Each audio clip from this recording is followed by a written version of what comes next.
So the way my picture is going to go is this. I have a natural embankment, which I'm going to sort of do like this. Okay? I'm going to then have three sides of fence. Can somebody tell me anything about that fence that I know? We should make the natural embankment flat. No, we're not going to. Okay, stay with me, please. Yes, go ahead. Good. So my perimeter is going to equal 300, which is good. Let's put some variables in here. Okay? A and B. A and B work for me. Okay?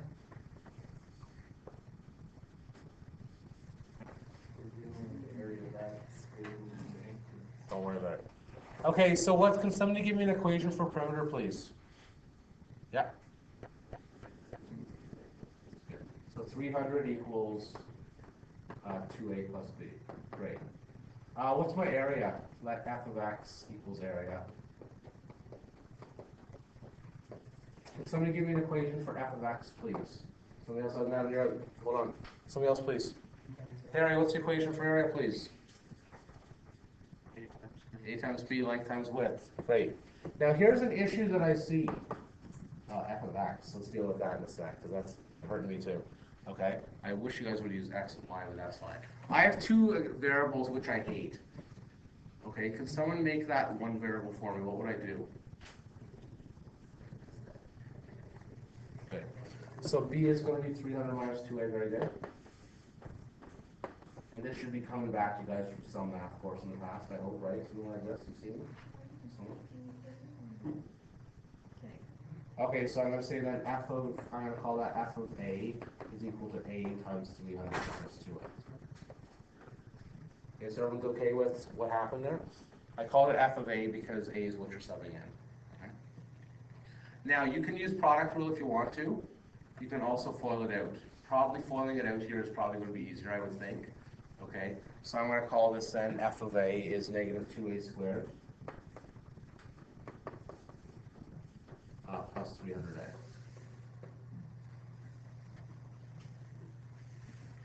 All right, Courtney, since you've been sitting there so quietly, can you take the derivative of that, please?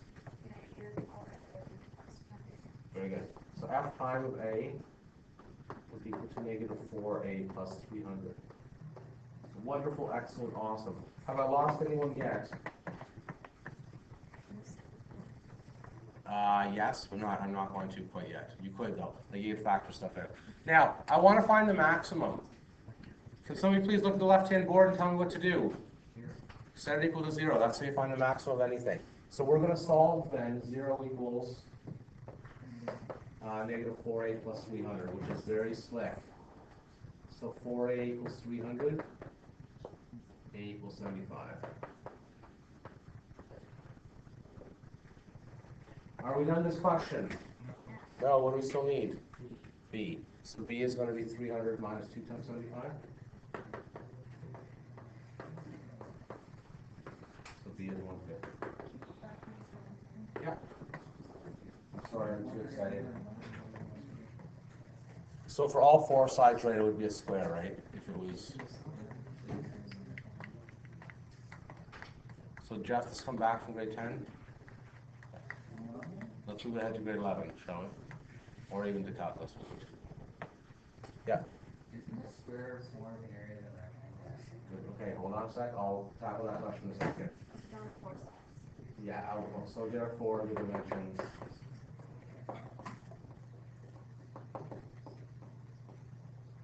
are 75 by 150. Now, okay, so I'm going to pause. Do you want to discuss this publicly? We'll discuss this publicly. Yeah.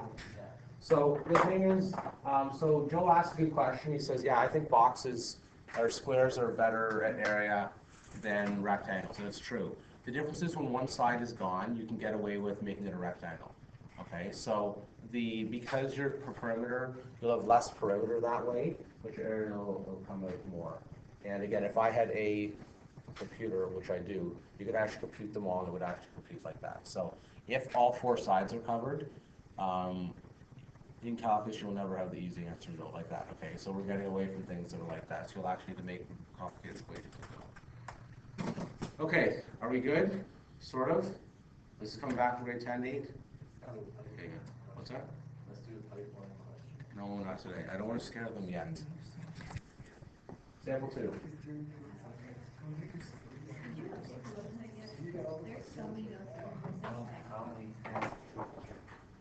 I think I've given up on the website. I think I'm sticking with YouTube as the.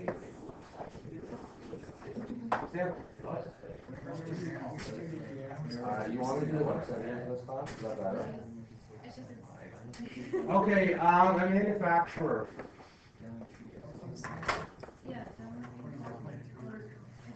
Alright, okay, I got it. Talk to this PDF, I got it. A manufacturer wishes to produce cylindrical juice cans. Oh my god, I totally remember these. So what's the letters for like? African juice, apple juice. Really?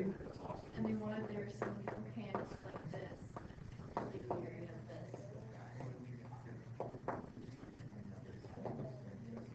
Yeah.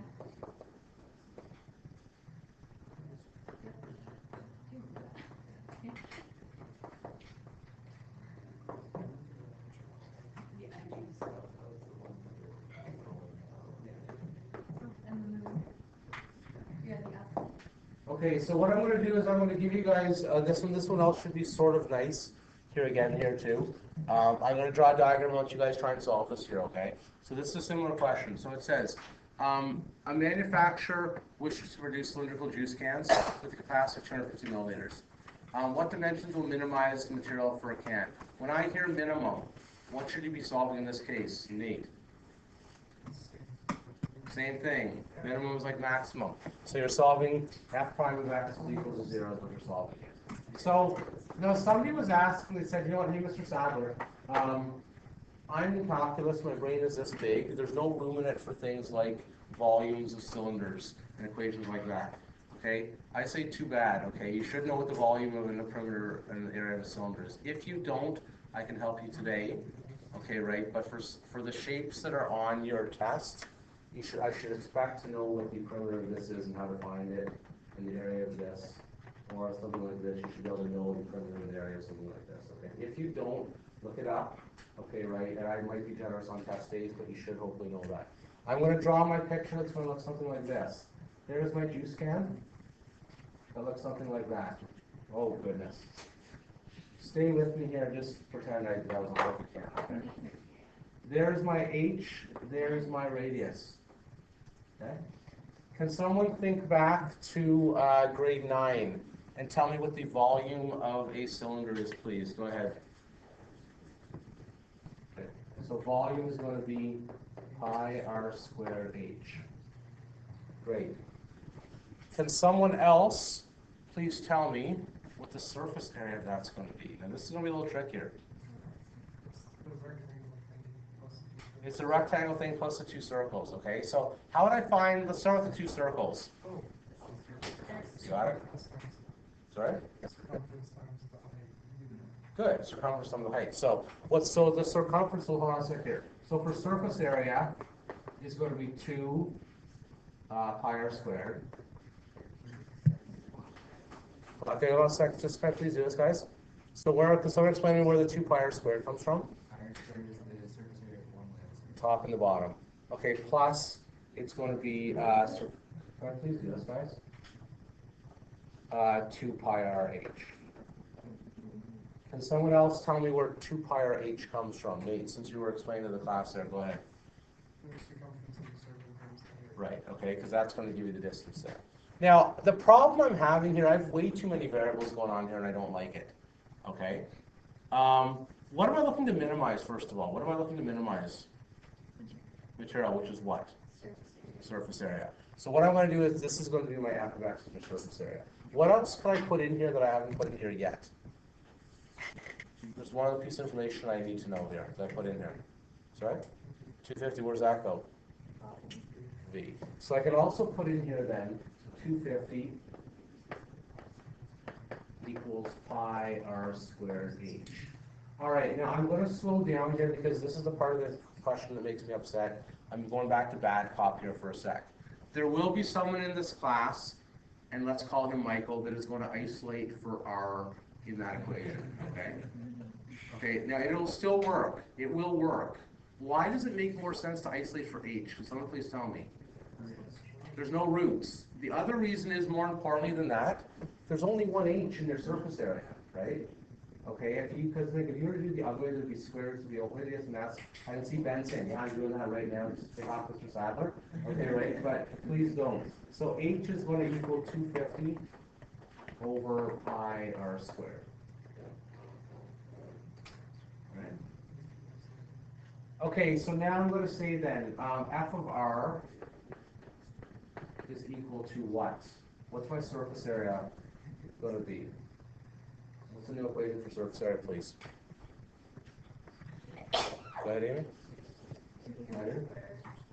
Yeah.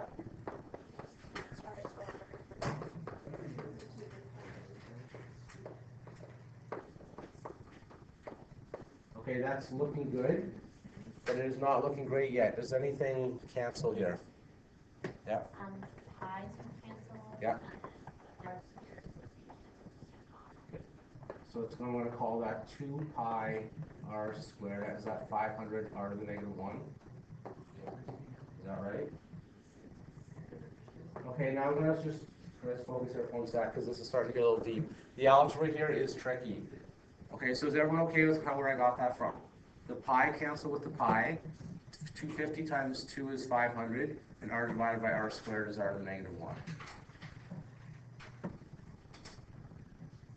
All right. Emily, can you be brave, please? Take the derivative of that, by any chance? Now, before you freak out, pi is a constant, remember that, so you don't need to worry about that. 4 pi r. Yeah. If she's freezing, that's okay. So just remember, the same rules are going to happen with day this morning, so the power is going to come down. Okay, so it's going to be minus 500. R to the negative 2. Right, so it's the same rules apply to those. Oh, goodness. Okay, Arden, since I've left you alone mostly today, in order to minimize the surface area, what do I have to do now? So for the close already equals 0. Good. Okay, now I'm going to stop talking for a second and let the magic happen, because this is where someone will, their brain will open up and they will say, I can do this, okay? Because this is where the challenge happens. Can someone be brave and give me the first step for solving for R? Not you, somebody else. Amy, go. No, you cannot. What?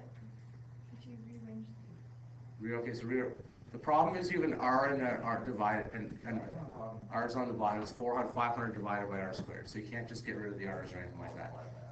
Sorry? Ooh, I like it. That works good. So let's multiply by R squared. I'll do some brilliant.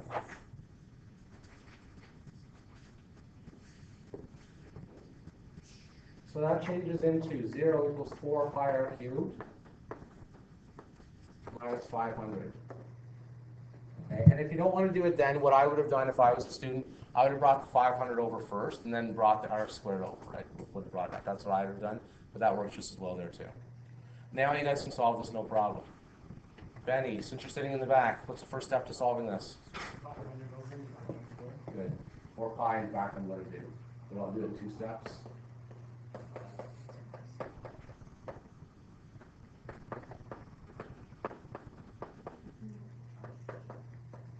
So if you were in calculus without a calculator, that's what you would leave the answer at in university, is that.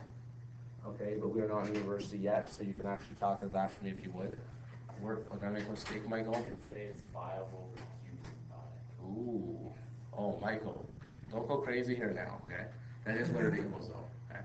Now, before I'm blowing people away here, I can see the eyes starting to roll back in people's heads here right now, okay? Because this is getting deep here.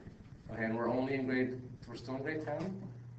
Or are we in grade 11? Do you guys do this question in grade 10? Maybe not. Maybe grade 11 you might have. Maybe not. Okay, you would have seen it around there anyway. Okay, so can somebody take the cube root of that and tell me what we get?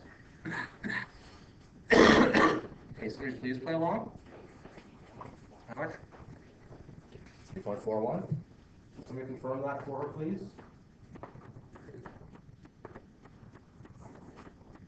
What? 3.414, but yeah, we'll stick with that for right now. Okay, great. So to finish up, hold on, listen up, please. To finish up, we're going to calculate my h in the same way then. So h equals 250 divided by pi times 3.41 dot squared. Please leave the answer as good as you can. I think you get 6.82 is what you get, but let's see if it actually works.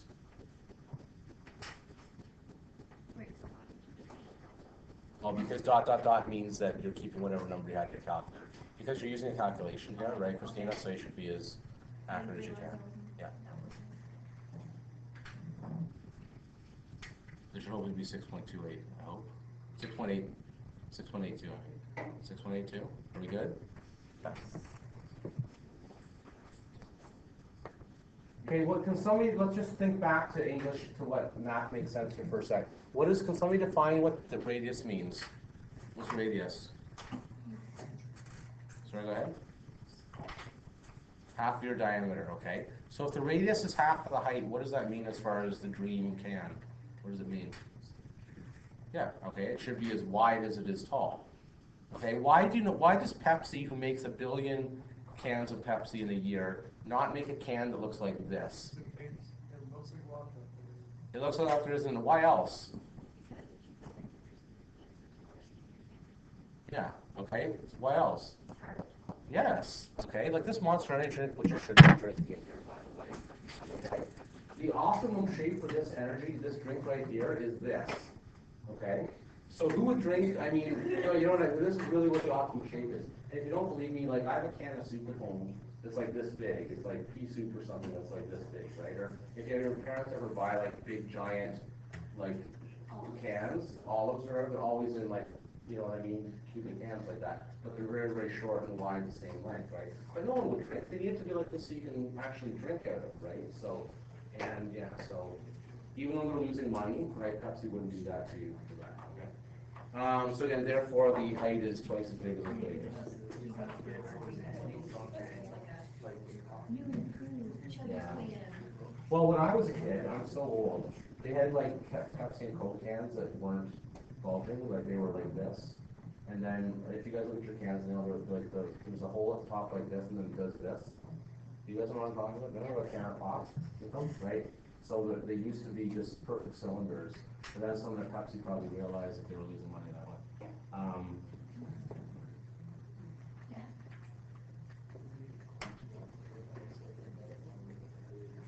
Okay, one more question today, then I'm going to stop here, okay? Now, before I'm going to hit pause and we'll talk about this one a little bit here. Let's hit pause. Oh, 18.